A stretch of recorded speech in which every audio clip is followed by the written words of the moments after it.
numbers when you speak about gender-based violence, they are absolutely staggering. And as you know, that we're more than 240 million women and girls that have then experienced violence in intimate relationship. I think that number in itself, it speaks volumes. So when we then say that we, within the current pandemic, we speak about a silent pandemic, I think that's absolutely to the point. And I think that we have to be very clear on that from the beginning. This is not something that started with COVID. The pandemic, when it comes to gender-based violence, was there with us way before. And I think the way that Jordan and the way that the minister is outlining the national responses, they're absolutely commendable. But the fact is, of course, also that with the size of the level of violence, there's simply no way that we can do enough. We will continuously have to push this forward. And that's why I think that the Secretary General very, very clearly said from the beginning, from the onset of the COVID pandemic, that we have to put gender-based violence at the absolute center of our response. And I think that's particularly important and true because we all know that all responses, when we speak about the COVID, it's of course, first and foremost, health. And secondly, it's the economy of any given country. Rarely you speak about the pandemic within the pandemic, the silent pandemic that we are addressing here today. And that's why the Secretary General, he hasn't only spoken about a global ceasefire, which we all know of. He's spoken about the need for a global ceasefire in the Yemens, in the Syria, in the Libyas and elsewhere, right? But he also spoke about a ceasefire at home. And I think that's precisely what it is. You have to domesticate it. It's actually very, very close to us. And I think it's quite telling that fortunately, we are 3 men out of 5 on this panel. And I think that's a message in its own right. And that we, the men, we have to really assume responsibility for this across the sex. Now, despite all those efforts being made, and despite, of course, the way that the United Nations and many partners, and of course, key bilateral partners such as Sweden on this particular call, we really see that now with COVID, everything has just intensified. So if we had a pandemic before COVID, I don't really know what to call it when it is within the COVID. It has just intensified, it has accelerated, it has exacerbated. And we know very well that according to the statistics that we have, the levels of violence have actually increased by at least 30% during COVID, here in Jordan only. But that figure, I think, is pretty much global. So that you see just the magnitude of what we're actually speaking about. So what do we say as the United Nations? And of course, following the lead by the Secretary General, that is that we have to address those structural weaknesses of the system that we're operating within across the board, right? But when we say then within this campaign, fund, respond, prevent, collect, I think there are 4 particular dimensions of this that I would like to really flag. Number 1 is we have to hear the voices. We have to be even better at listening to those women and those girls that are experiencing violence primarily at home, in the intimate relationships. And I think this is something that we have to re-emphasize over and over again. Most violence actually takes place within intimate relationship. It's not something that is unknown to the woman or to the girl. It's actually somebody they know very, very well, that is very close to them. We need better information, we need better data, we have to collect it. The second one is that also during COVID, despite everything having become so much more difficult when it comes to provide services, we have to keep those services for women and girls open. And of course, I'm the first one to acknowledge that during a lockdown, like in March, April, May, when we really had big challenges in just continuing basic services, to keep those services open was a particular challenge. But I think it's also particularly important that we really try to maintain those alive. Otherwise, we will really be missing many of those women and girls out there that need that kind of support.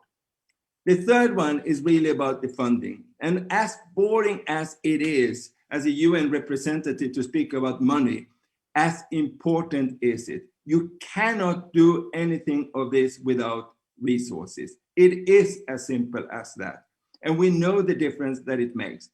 We have many very, very generous to these efforts among all partners, but we just have to step up, and we have to make it an absolute core, a core component of any of the big programs that we're seeing here in Jordan as well. And we speak about multi-billion-dollar programs, right? It has to get into at the absolute core, but it has to be predictable as well. It's not good enough just to suddenly get it. It has really to be within what we are doing on a sustainable basis. The last one is really, all this said, there's nothing that is as important as the preventive dimension of it. And we just have to get much, much better. I think we all have to acknowledge, as much as I deplore it on behalf of the male sex of the world, it is simply not good enough that we continue having these kind of challenges. And we continue having them here in Jordan as well as in any other country. So the focus on prevention must be the core of everything that we do. And then we have to really put it where it really belongs, at the absolute heart of any interventions and any work that we do as partners to Jordan. So really, once again, Minister, thank you for your leadership on this one.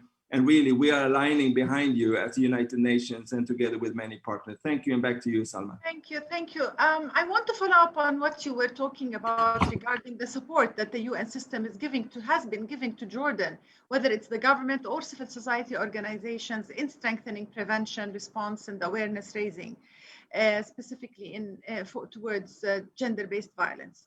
But we have a lot of, as you said, we have a lot of the challenges. What do you see from your perspective are those challenges, and how can you work with the government in the near future to promote gender equality as a broad concept? Well, I think I already spoke to quite a bit of this, Salma, in my first intervention in that regard.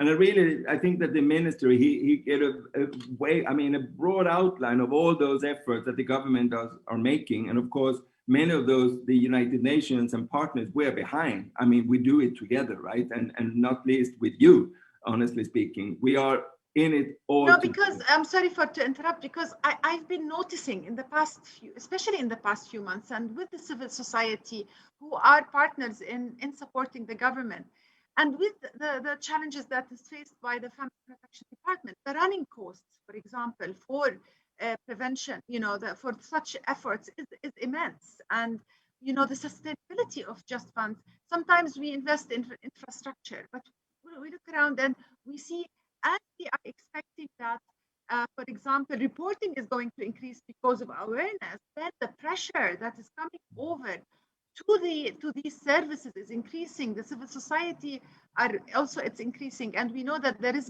a partnership between the government and civil society in these services. So how do we channel this money? It's all complicated and needs, as you said, not to stop, not to come as a reaction. How can we be able to sustain this on the long run? It's quite difficult, to be honest, and we have felt it, in the past few months. Well, you say it, right? And that's, I think, precisely why I particularly underline the predictability of the resources, as on anything, right, is absolutely key. And I think that it's, of course, now I'm a little bit cautious on this one, because much of this goes for anything that we do as the United Nations, that it's simply not good enough just to get some money, but you have to know when you're getting what. Otherwise, it becomes extremely difficult to actually do what you're supposed to do with those resources. So I think you're spot on in that regard, Salma. Now, of course, I also believe wholeheartedly that once we are able to, and I think we're getting there, the way that the minister speaks to this here on this panel, I think it speaks volume in itself, right? We are getting there. It is becoming widely acknowledged that gender-based violence is not something that is on the sideline. It's actually at the core. It's a little bit like when you speak women's economic empowerment and gender equality at large. There's not a single donor in Jordan that would not say that it's top 3 priority. And with that, of course, comes the institutionalization of this within any program, the mainstreaming of this. And I think that's what's happening here as well. And that's the only way. But let's be clear, there is simply no quick fix. There is no quick fix on this one. When we get more information, we get more data, when we're better at collecting it, we will of course also see the demands increasing. And that's a good thing. It's a good thing that we see demands increasing, because otherwise it's there, but it's hidden, it's silent. And I think far too many women and girls around the globe and in Jordan, they are suffering in silence. They're just suffering at home, nobody knowing. It's a little bit taboo to talk about it. You're not expected to actually speak out. And those women that do speak out, they're really the heroes. So, I mean, again and again and again, these kind of panels, these kind of talks, I think that is what actually will make it at the end of the day, because we will combat, we will be able to eliminate this at the end of the day. Thank you.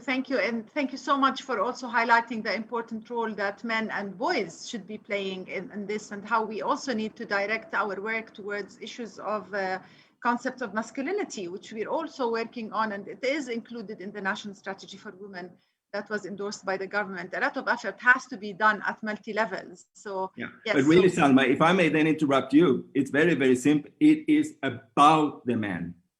No, I'm not going to say that. They wouldn't accept it from me. From you, they would accept. As simple as that. I mean, a no is a no is a no. It's very, very simple. So once again, thank you. Back to you. Thank you so much. And I would like to now turn to Her Excellency Ms. Alexandra Reidmark, the Ambassador of Sweden to Jordan.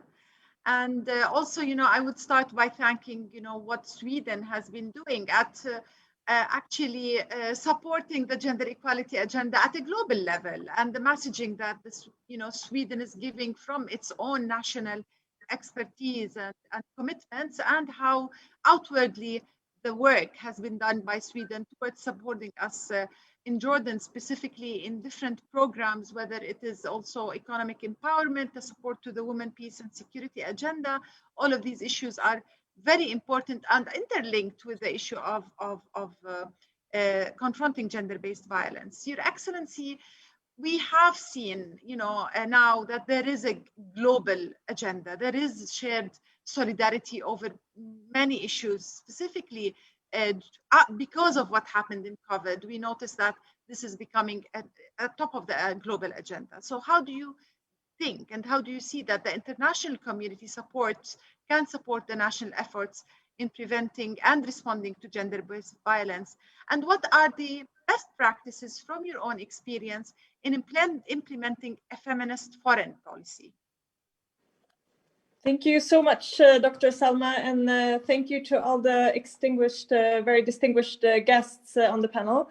And let me also just start by really commending all of you for the work that you are doing and for putting this panel together on such an important topic. And I think, just to start out where Anders started out, men's violence against women is really something that is occurring everywhere in all societies without any exceptions. So I think the global scope of this issue is very clear before the COVID pandemic as well. And also just to highlight, I mean, this is of course about individuals and families and societies, but it also is an issue that has huge costs on an individual level, on community, on family, on society, and economic consequences. So there are many aspects to this, and of course, gender-based violence can take on many forms and can also occur throughout a person's life. And there are these multiple expressions of gender-based violence, I think, going back to what has already been raised in terms of we need to know more, we need facts, we need to collect data so that we know what we are dealing with when we are crafting our policies. I think this is a holistic approach that one needs to have. And when it comes to how we can support each other, I think the areas pointed out by the Secretary General, of course, in terms of funding, and I will just complement what has already been raised, is hugely important, whether it's humanitarian assistance or development cooperation strategies. It is also, I think, important to point out that gender-based violence and addressing that is a development goal in itself. I mean, gender equality is a goal in itself, but it really is a key to other outcomes as well. So you can't separate the issue of gender-based violence from issues of economic development and poverty and education, health, peace, human rights. So it is really a holistic approach that we all need to have. I think raising awareness, that was also pointed out by the Secretary General, and the call on all leaders, top leaders of the world, to raise awareness about this is a very important message and something that we all need to do. I think the issue of prevention and supporting different areas of prevention cannot be stressed enough, as Anders said. I think another area to mention is to support in terms of legal and the policy framework and accountability for these issues.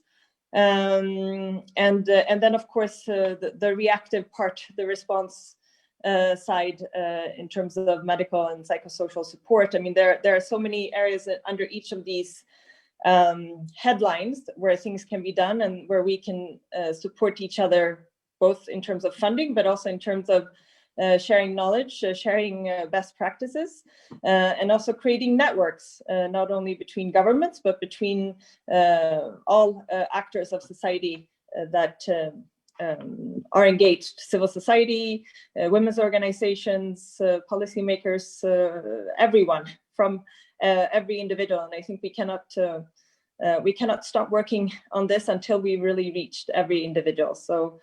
Yeah, just to your second part of the question, in terms of a feminist foreign policy, I mean, it's based on a very simple premise, which is about, instead of factoring in women as an afterthought, it's really about adding gender equality, or having those gender glasses on in terms of everything that we do. So across all foreign policy issues, but also in terms of our national strategies. So it's a perspective.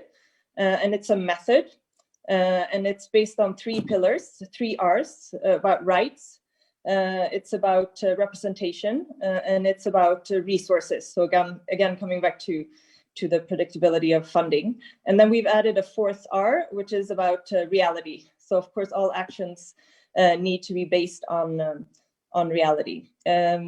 Quickly, just to say, in terms of what's been proven as a success in the work that we've been doing of seeing concrete results, it is really, and both all of you have mentioned this about gender mainstreaming, and I think it is about including it everywhere. This is a holistic issue. It affects all parts of society, all the cycles of life, and you need to have it included in just everything that you do, and it can be from state budget. There's also gender budgeting that I can come back to in terms of our development cooperation, our political dialogues, action plans, communication. So really on all levels. And one last thing in terms of foreign policy that we have found useful, and that is very useful for me here as an ambassador, is that we have a gender equality ambassador in our foreign ministry. It started in 2005. There were only 5 then in the world.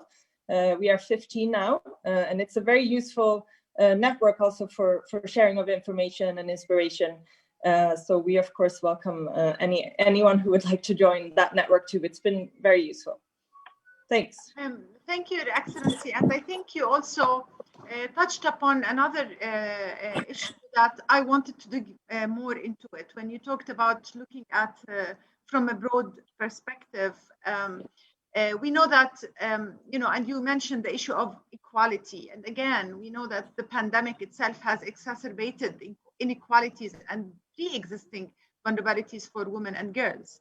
So what would you, and this means that we need to have to start looking at a broader approach for response, and to look into the intersectionality between those issues and gender-based violence, but other faces of vulnerabilities.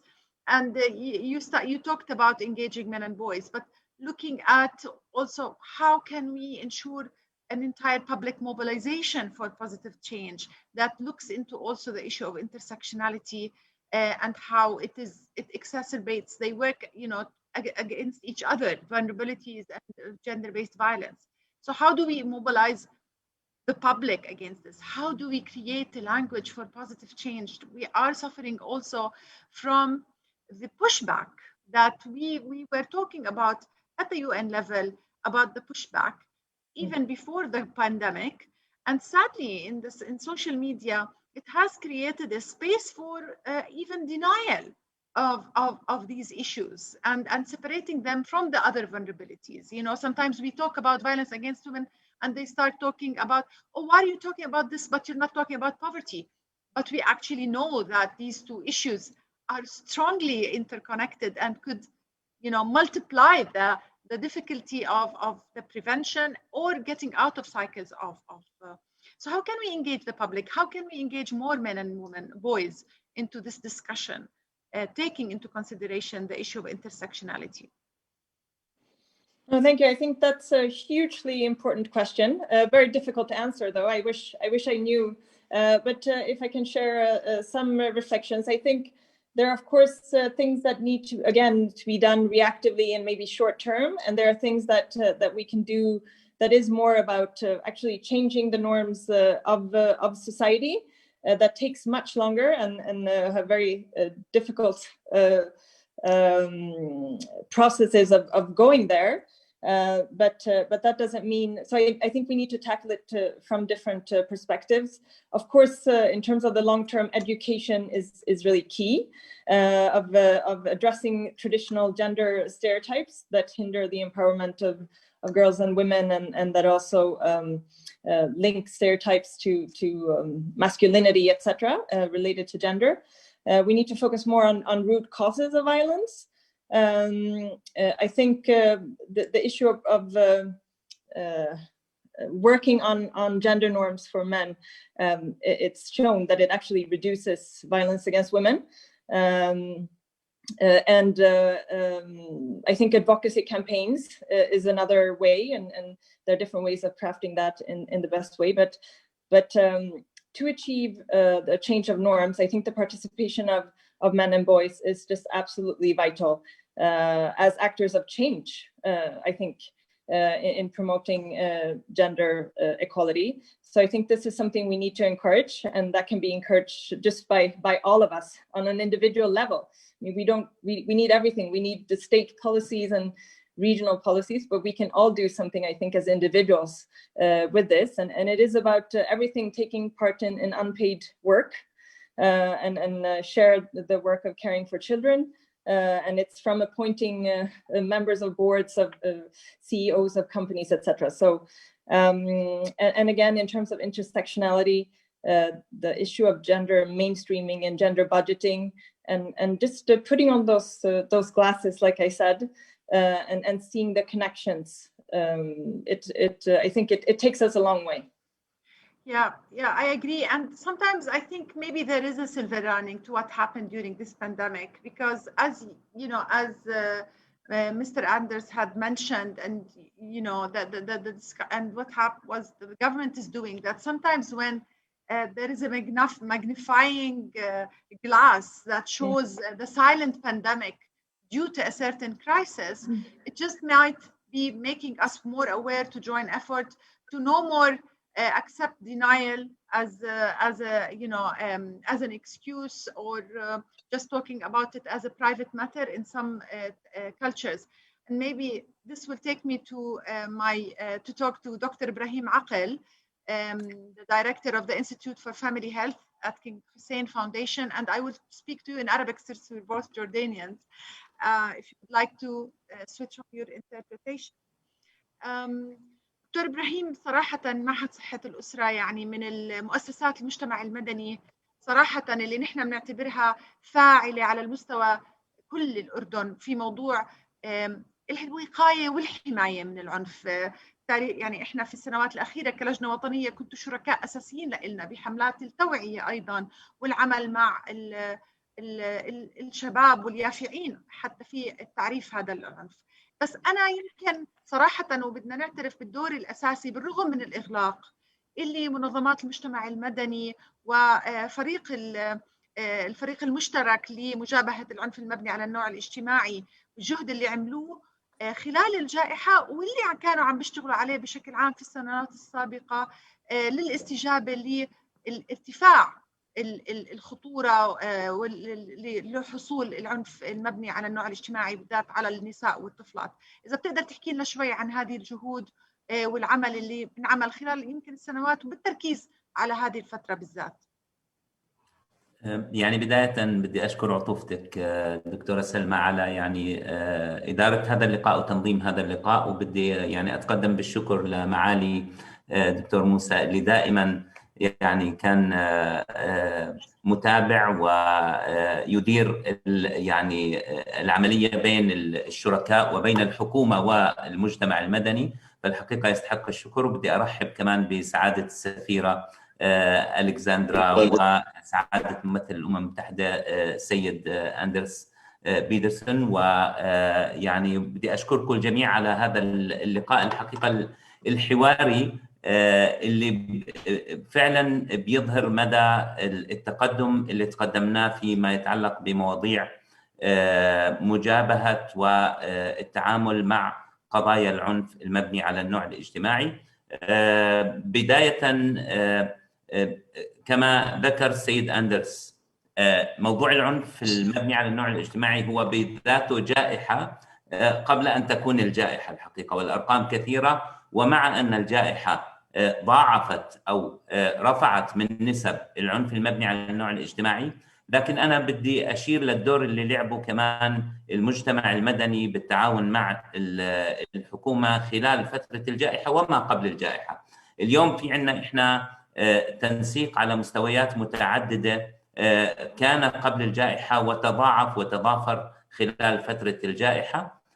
معهد العناية بصحة الأسرة في مؤسسة الملك حسين واللجنة الوطنية لشؤون المرأة والفريق الوطني للحماية من العنف الأسري كان لهم جهود مشتركة، بالإضافة ل اللي هي المجموعات العمل الفرعية ومجموعات العمل الرئيسية اللي أنشئت برئاسة المفوضية اللاجئين وصندوق الأمم المتحدة للسكان UNFPA، اللي هي بنسميها الوركينج جروبس، الجندر بيست فايلنس وركينج جروبس. هذه المجموعات اليوم اللي عاملة سواء في المخيمات أو في المحافظات تشتغل جنبا إلى جنب مع الفريق الوطني، وهي واحدة من أهم الإنجازات اللي صارت خلال العامين السابقين. اليوم عندنا لقاءات تنسيقية مباشرة بين مجموعات العمل الفرعية ومعهد العناية بصحة الأسرة يرأس إحدى مجموعات العمل الفرعية للحماية من العنف المبني على النوع الاجتماعي في مخيم الزعتري. اليوم صار في تنسيق في الجهود على مستوى بين منظمات المجتمع المدني، في شكر حقيقي لازم يكون باتجاه الجهات المانحة والأمم المتحدة في قضية موضوع اللوكاليزيشن أو مأسسة العمل على قضايا العنف مع منظمات المجتمع المدني المحلية. هذا الحقيقة شهد إنجاز كبير. الجائحة غيرت في مجموعة قضايا تتعلق بالأدوار اللي كان يقوم فيها كل جهة من الجهات، واللي كانوا تقوم فيها مقدمي الخدمات. تغيرت هذه الأدوار بوجود الجائحة، وأصبح لازم علينا نطلع بأفكار جديدة وأساليب تعامل جديدة وأدوات جديدة للتعامل مع قضايا العنف، من حيث الوصول لهذه الحالات ومن حيث توفير الخدمات والحصول على هذه الخدمات. خلال فترة الجائحة مع تطورات الأمور استطعنا أنه نبني شبكة من التنسيق بين المعهد ومختلف منظمات المجتمع المدني. أيضا استطعنا أنه ننسق مع وزارة الصحة والفريق الوطني للحماية من العنف الأسري ومنظمات المجتمع المدني عملية الاستجابة. صار في عندنا خطوط للدعم والمساندة رديفة للخطوط الرسمية، وهذه الخطوط تعاملت مع العنف بمختلف أبعاده اللي احنا بنسميه مالتي دايمنشنال أو بأبعاده المتعددة، سواء كانت الأبعاد الصحية أو النفسية أو الاجتماعية. وكان على خطوط الدعم والمساندة هناك أخصائيين مستجيبين للحالات على مدار الساعة. أيضا كان هناك آليات للوصول إلى هذه الحالات، صار في عملية كوردينيشن أو تنسيق ما بين الشركاء للإحالة، كان في دور كبير لإدارة حماية الأسرة ولعمليات التنسيق بين إدارة حماية الأسرة ومنظمات المجتمع المدني واللجنة الوطنية لشؤون المرأة ومعهد العناية بصحة الأسرة. وأتذكر أنه يعني حتى في كثير من الحالات كنا نشتغل بشكل مباشر على عمليات التنسيق بين هذه الحالات.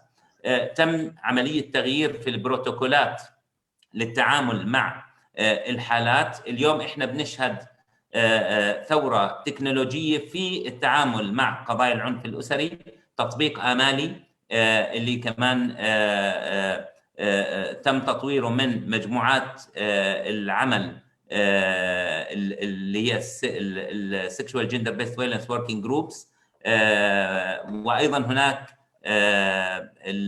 تطبيقات اخرى تم تطويرها من منظمات المجتمع المدني، وكلها من اجل تحسين عمليه الوصول الى الخدمات. هاي كلها جهود اليوم قاعده بتنبذل لتحسين الوصول الى المعلومه والحصول على الخدمه بنفس الوقت. هذه الادوار اللي تغيرت لمنظمات المجتمع المدني ولكافه الجهات العامله مع قضايا العنف تحتاج الى دراسه الحقيقه، وتحتاج الى نظر.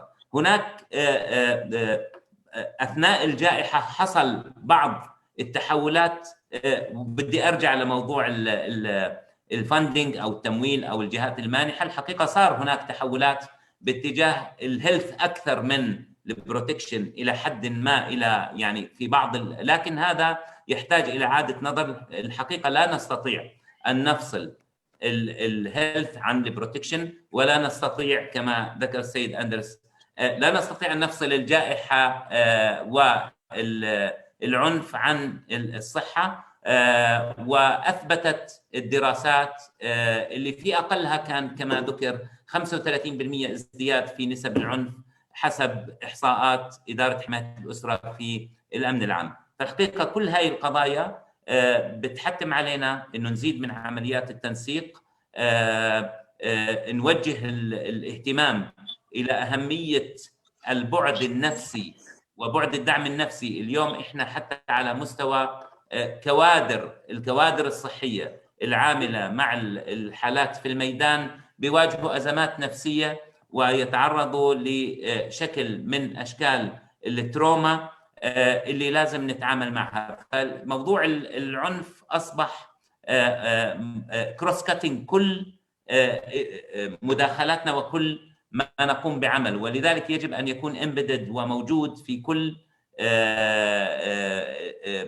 كل عمليات التخطيط وفي كل عمليات الاستجابه.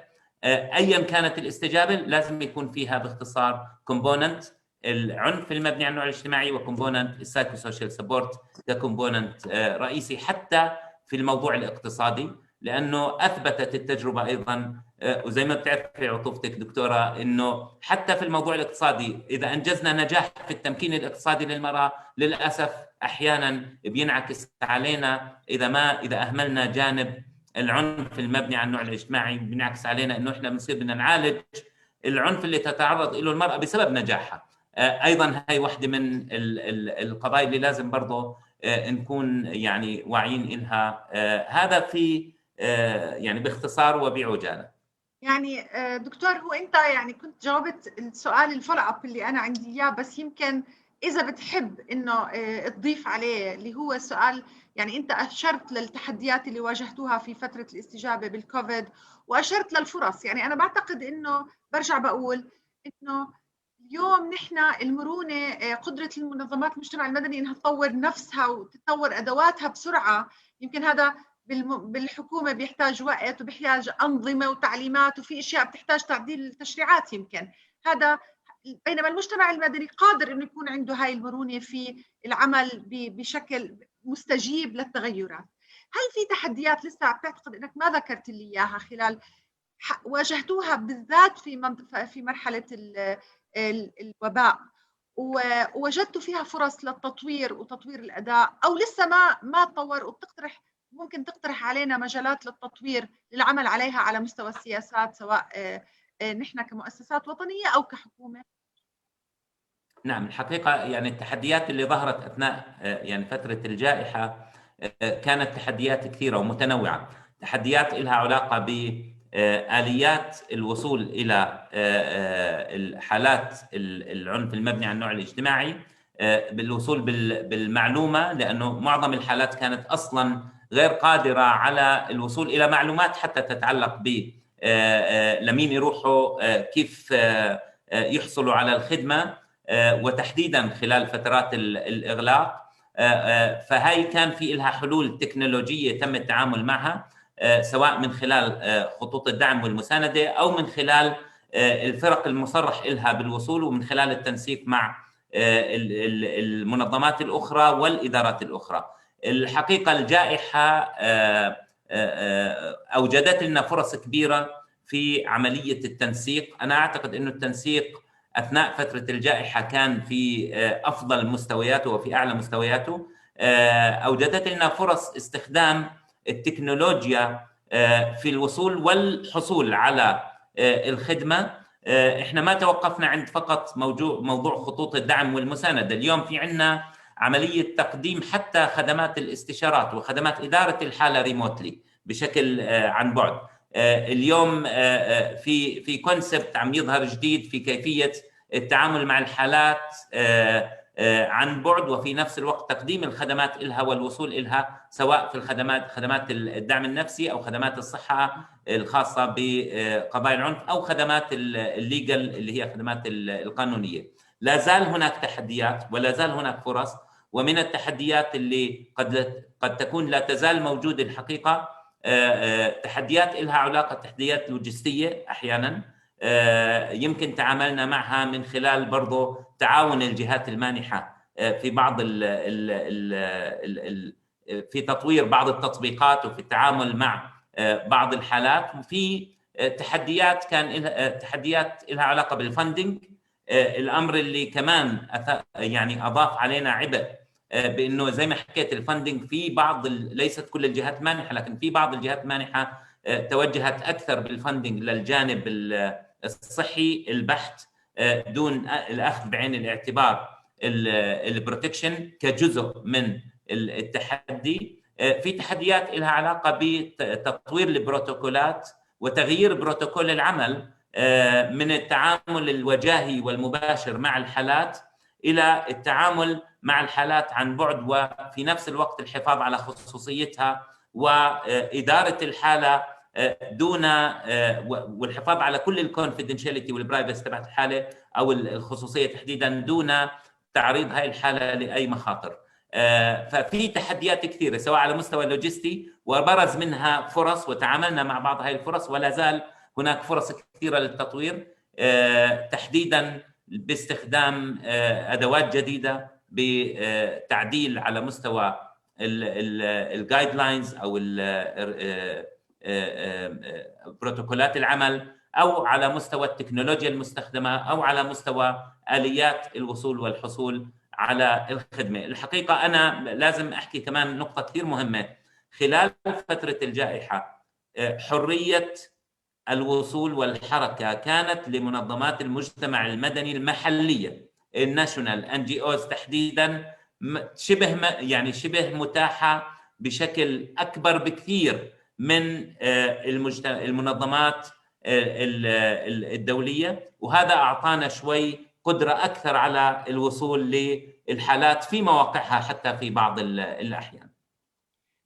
شكرا كثير دكتور. وأنا بظن يعني أنت آخر جملة حكيتها بتأكد على أهمية بناء الشبكات المحلية، خاصة في المناطق اللي حتى الوصول للإنترنت والهواتف المحمولة قد يكون صعب.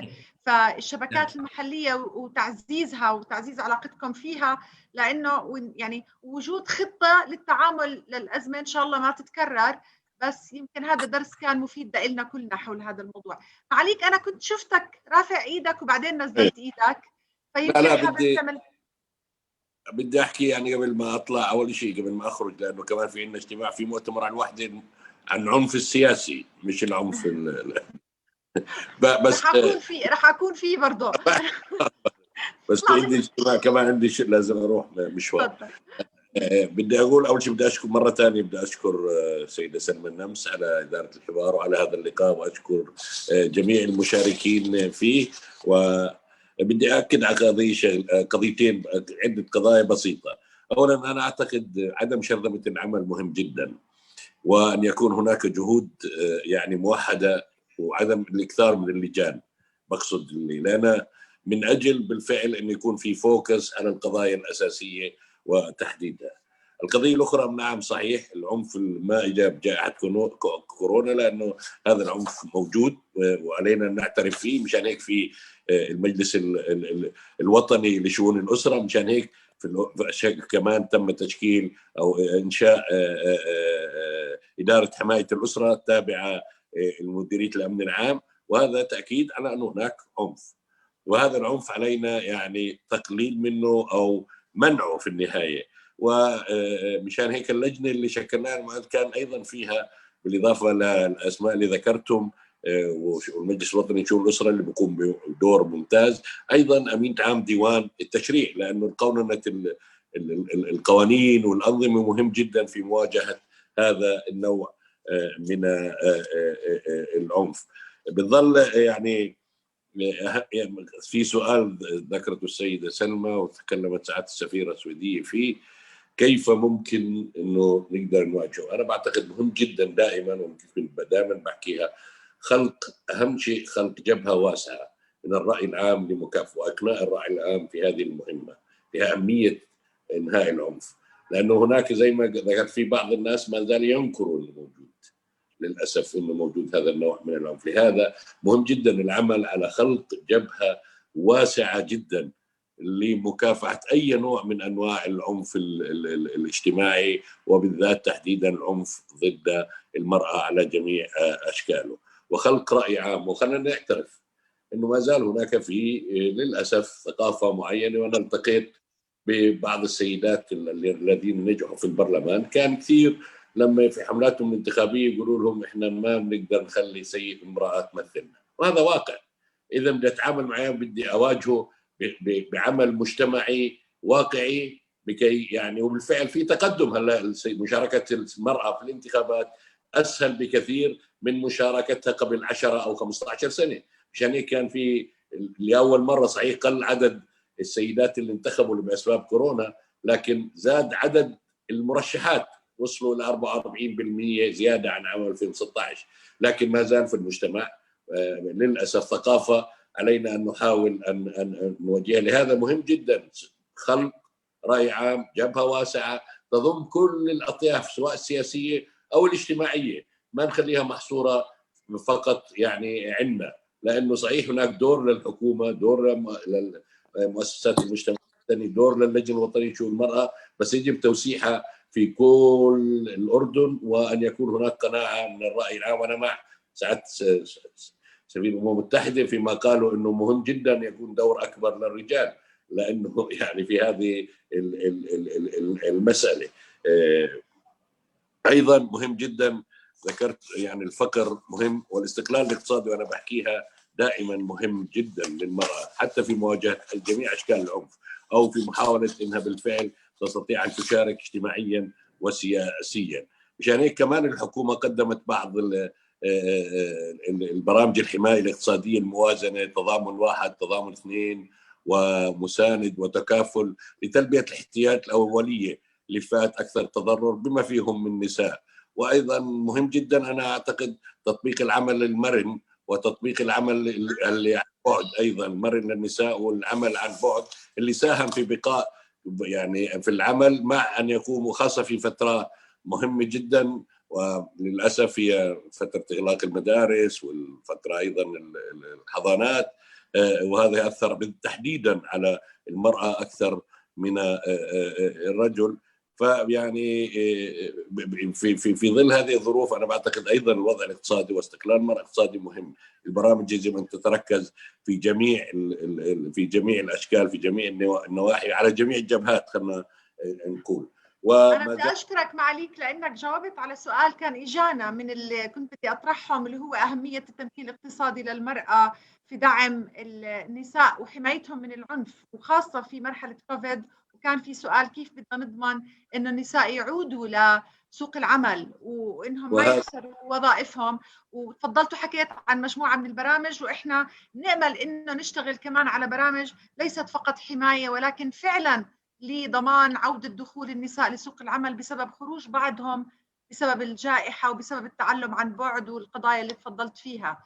فهذا موضوع أساسي، وإن شاء الله يكون فيه المزيد من السياسات المرتبطة بذلك. يعني ممكن نعم بالفعل العمل عليه. القضية الأخيرة اللي بحب أحكيها إنه يجب أن يكون هناك، يعني إحنا مرات في كثير من القضايا مش إحنا يعني الناس أو المجتمع بقيمها انطباعيا. لا يوجد آلية لرصد التقدم في هذا المجال، آلية استراتيجية لرصد تقدم ما حققنا، وين وصلنا، وين بدينا وين وصلنا. لأنه القضايا يمكن يعني كمان كل شيء يمكن يكون نسبي، لكن لازم نشوف إنه هل حققنا تقدم بهذه السياسات والخطط اللي بنتبعها ولا لا. أنا أعتقد منيح، أنا بعتقد إنه حققنا كثير من مجالات في التقدم، لكن يجب أن يكون هناك آلية موضوعية لرصد هذه القضايا بشكل عام، سواء ما يتعلق في قضايا المرأة أو حتى بشكل عام حقوق الإنسان اللي بنتكلم عنها في دائما يعني. فيعني بس حبيت أني أحط بعض هذه الملاحظات، وأشكركم مرة ثانية جميعا على هذه المشاركة، وإن شاء الله نلتقي أيضا في مرات أخرى لتقييم ما قدمناه. وبنأكد إنه إحنا كلنا يعني لجنة تمكين، سواء اللجنة الوزارية أو اللجنة الوطنية أو منظمات المجتمع، وأنا بشدد مرة ثانية على الشراكة مع منظمات المجتمع المدني في هذا المجال اللي كان لهم دور مهم جدا في مرات زي ما ذكر السيدة سلمى من نفس يمكن الأنظمة التشريعات، بعض القضايا البيروقراطية التي تعيق يعني أن يكون هناك تقديم بعض الحاجات، لكن مؤسسات المجتمع المدني تستطيع أن تعمل بشكل حر أكثر، بحرية أكثر. فلهذا بشكرها وبنأكد على دورهم.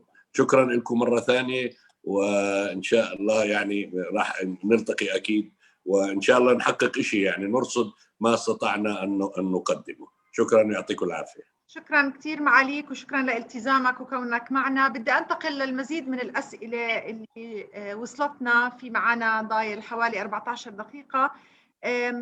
Mr. Anders, there is a question that was directed to you based on the data that is collected by the United Nations from all over the country, and following up the word and following up on the numbers on gender-based violence around the world.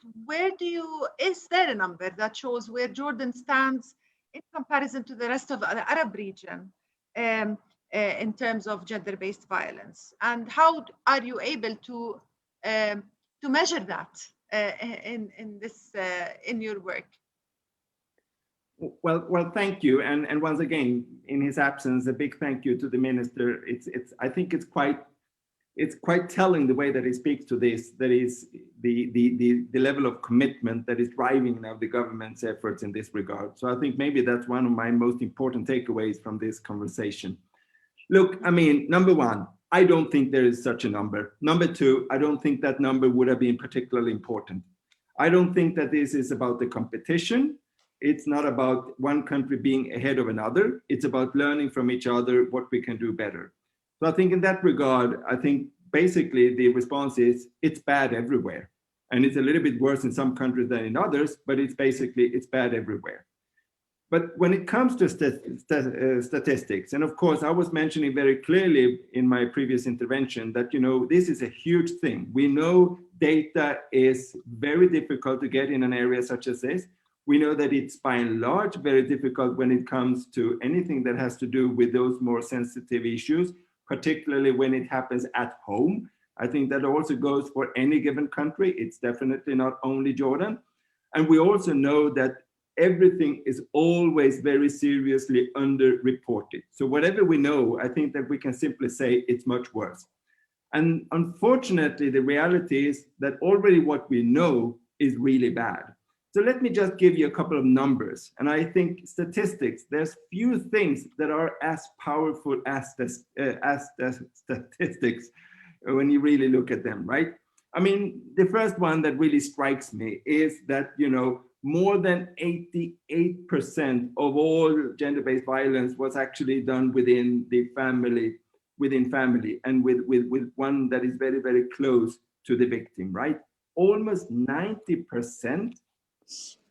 I think that is in itself something that is extremely telling.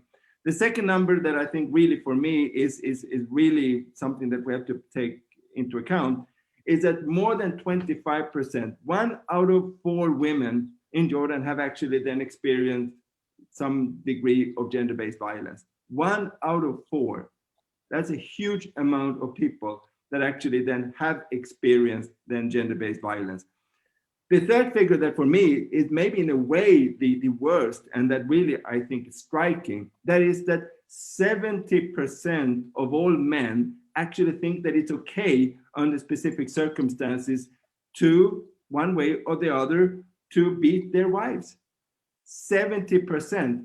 And then you know what is in a way even more remarkable is that 40% of the women think that's okay. So 70% of the men think it's okay, but 40% of the women actually think that under very specific circumstances could be okay. I think that tells us a lot about the need to really work on whatever might be the cultural environment within which this takes place. And then we also know that during COVID, we know that 2/3 of all women, they actually feel increased vulnerability. So I think that statistics and those numbers, they are really in its own right. You don't need anything more in terms of messaging. That's it.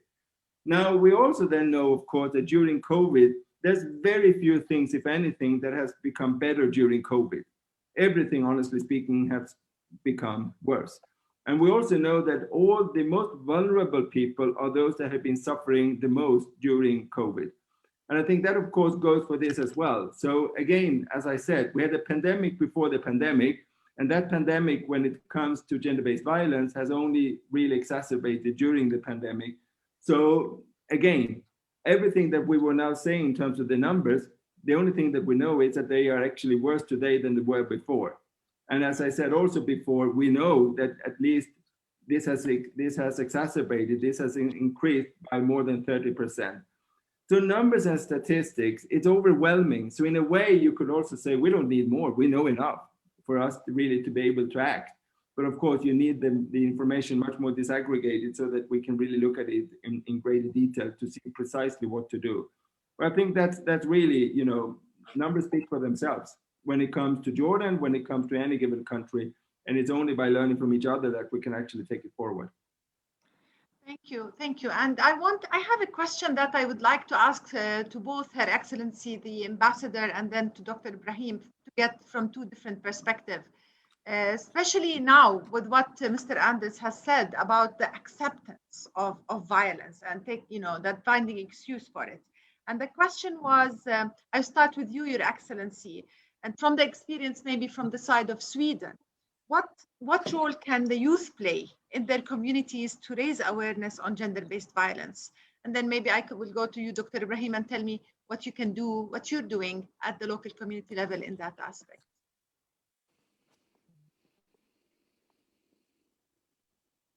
Can you hear me? Now I can hear you. Yeah, sorry, I'm on 2 different devices.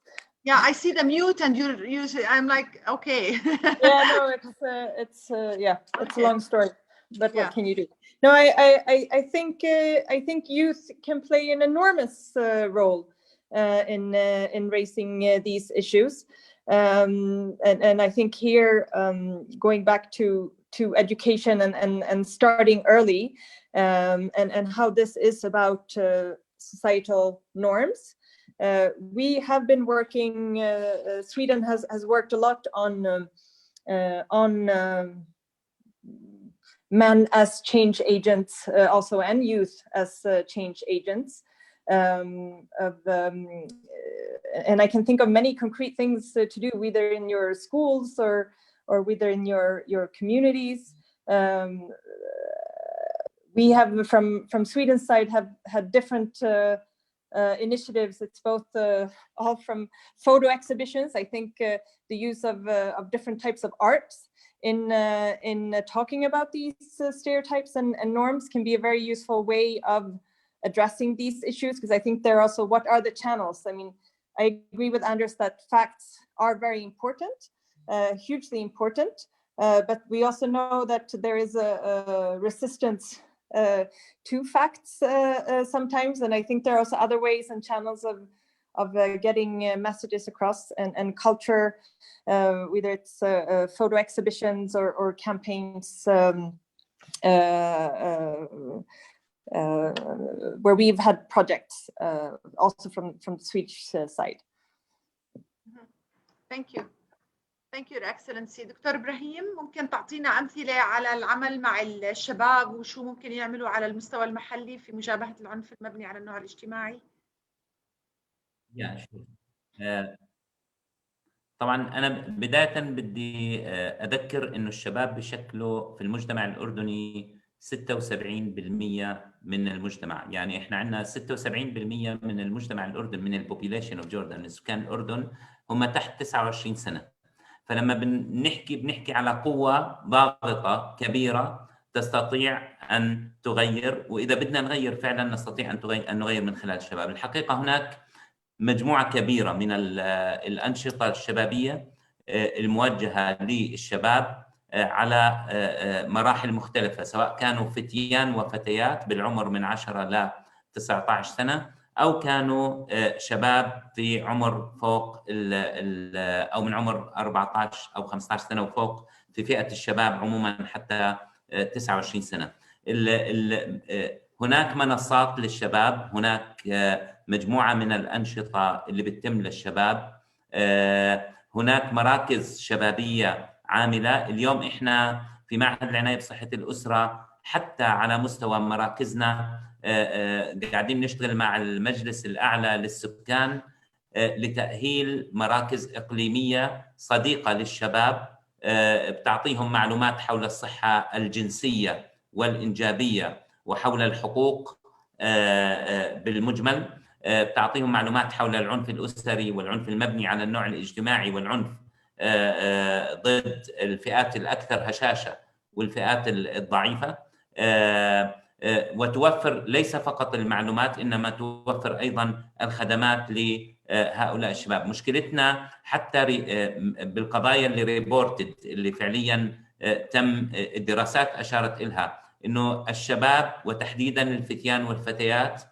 لا يستطيعون الوصول لأكثر ناس لا تستطيع الوصول لخدمات الصحة الجنسية والإنجابية وخدمات العنف المبني على النوع الاجتماعي هم هذه الفئات. وبالتالي إنشاء مراكز متخصصة وإنشاء كوادر متخصصة وتدريبها للعمل مع هؤلاء الشباب يعتبر أولوية. في بعد آخر الحقيقة لازم ننتبه عليه، واللي شوي اشتغلنا فيه واشتغلت فيه كثير من منظمات المجتمع المدني ومنها اللجنة الوطنية، اللي هو بعد الشباب في مراحلهم المختلفة، سواء في المرحلة الدراسية أو في مرحلة الجامعات. في المرحلة الدراسية نقوم بشكل مستمر وبالتعاون مع اللجنة الوطنية بشكل سنوي خلال فترة حملة 16 يوم وما بعدها وما قبلها الحقيقة بمجموعة من الحملات والمبادرات والأنشطة التوعوية باستخدام طرق مختلفة، بما فيها استخدام الآرتس أو الفنون، استخدام المسرحيات واستخدام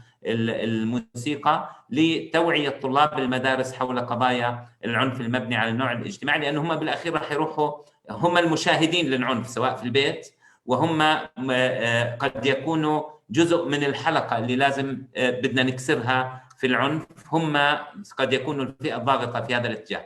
الأمر اللي بده اهتمام متزايد أكثر ويمكن بعض الدراسات خوفتنا شوي منه، اللي هو طلاب الجامعات تحديداً وتوجهاتهم نحو قضايا العنف المبني على النوع الاجتماعي، واللي أعتقد أنه مزيد من الجهود لازم تبذل باتجاه طلاب الجامعات. إذن توفير الخدمات في مراكز متخصصة معنية بالشباب والفتيان والفتيات، ثم الخدمات والمعلومات، ثم وتجهيز هذه المراكز ببروتوكولات محددة، ثم الوصول إلى هؤلاء الفتيان والفتيات في المدارس والجامعات، وخلق برامج تتناسب مع طريقتهم وتكون فيها شيء من الكرياتيفنس الفعاليه. ويمكن هون بحب اشير لدائما احد المشاريع اللي اشتغلنا عليها اللي كان في له افكت عالي جدا، اللي هو موضوع ان ندرس المالتي فاكتوريال ريزونز فور فينومينا. يعني لما بنشوف ظاهره التسرب المدرسي عند الفتيات تحديدا اكثر من الفتيان، ولما بنروح ندرس هذه الظاهره بنجد انه يحصل في مناطق محدده، ويحصل احد اسباب التسرب قد تقود الى الزواج المبكر. العمل على الزواج المبكر كمان يحتاج الى مالتي دايمنشنال ابروتشز، وليس فقط انه بس توعيه للفتيات والفتيان حول الزواج المبكر. يحتاج العمل مع العائلات، يحتاج العمل مع الفتيان والفتيات، يحتاج الى دراسه الاسباب الحقيقيه، وهذا اللي سويناه، وعمل مداخلات متعدده الشراكات، مداخلات اقتصاديه، اجتماعيه، صحيه، ثقافيه، حتى نستطيع تعليميه، حتى نستطيع ندمجهم مره ثانيه ونخلي هؤلاء الفتيان والفتيات والشباب فاعلين مره ثانيه في المجتمع. ارجو اني ما اكون اقلت. لا بالعكس، هو لانه صارت تفاصيل ضخمه ومهمه، بس صرت انا aware of the time. انا قبل ما نختم بفيديو بهاي الجلسه، بدي اولا اشكر سعاده السفيره و الكسندرا ريدمارك ومستر اندرس بيترسون، واشكرك دكتور ابراهيم عم دخلتك، وبنشكر معالي المهندس موسى المعايطه لدعمه المستمر من خلال اللجنه الوزاريه للمراه. وبدي اجاوب على سؤال سريعا وننتقل للفيديو وننهي فيه، ونشكركم جميعا لحضوركم، جميع الحضور. سالني شخص كان موجه للمهندس موسى ولإلي، كيف بنعرف النساء المعنفات، واذا الارقام اللي بنوصلها هي ارقام اللي قدموا شكاوى ولا في ارقام رصد اخرى. طبعا نحن ارقام الشكاوي ليست هي غير ممثله لعدد حالات العنف. عندنا مسح الصحه والسكان اللي بيقوم فيه دائره الاحصاءات العامه، هو المؤشر الحقيقي او اقرب مؤشر ممكن تحصل عليه. والارقام واللي ذكرها مستر اندرس انه 26% من النساء تعرضنا للعنف خلال حياتهم بالاردن، هذا رقم من مسح الصحه والسكان. هذا بيكون ممكن عنف لفظي، ممكن عنف نفسي، ممكن عنف جسدي او عنف جنسي، وهذا داخل الاسره. يعني في انواع اخرى من العنف ما بنحكي فيها. ونفس هذا الدراسه بينت بانه اللي بيشكوا بوصلوا الشكاوى لاداره حمايه الاسره 3% من هؤلاء، الباقيين يا بس بلوذوا بالصمت او ممكن يحكوا لشبكاتهم الاجتماعيه. فالقضيه كثير اكبر من الارقام اللي بتوصل لاداره حمايه الاسره. من هون بنقول لازم كلنا نوقف مع بعض، مؤسسات وطنيه ومجتمع مدني وحكومه ومؤسسات دوليه، لنقف ونقول للجميع نحن معكم ضد العنف. بهاي بنهي وبشكركم مره اخرى وبترككم مع هذا الفيديو، ويعطيكم العافيه.